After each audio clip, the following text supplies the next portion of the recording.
đợi ai chết nó bọn chơi hey của ai ban chụp trường khlang hơi mình nèคือអ្នកខ្លាំងចាត់ចៅ nhẹ là han chăn cháo là bay là bay trong bị bay con bóng hồn như thế này miền đây miền phải say men គេមិនត្រឹមតែទទួលតំណែងបានតែប៉ុណ្ណោះទេទទួលរហស្សនាមហៅថាឆ្មាពិឃាតថែមទៀតផងឆ្មាពិឃាត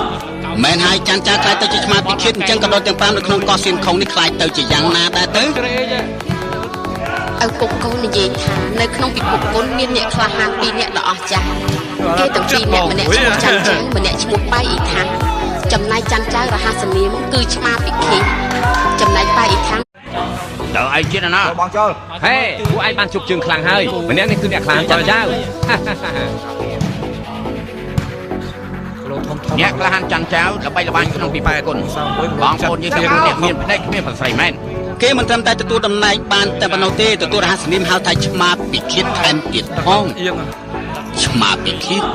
មិនហើយចាន់ចាខ្លាយទៅជាឆ្មាពិឃាតអញ្ចឹងក៏ដូចទាំង5នៅក្នុងកោះសៀនខុងនេះខ្លាយទៅជាយ៉ាងណាដែរទៅ ឪពុកកូននិយាយថានៅក្នុងពិភពគុណមានអ្នកក្លាហាន2នាក់ដ៏អស្ចារ្យគេទាំងពីរនាក់ម្នាក់ឈ្មោះចាន់ចាម្នាក់ឈ្មោះប៉ៃអ៊ីថាំងចំណែកចាន់ចារហស្សនាមគឺឆ្មាពិឃាតចំណែកប៉ៃអ៊ីថាំង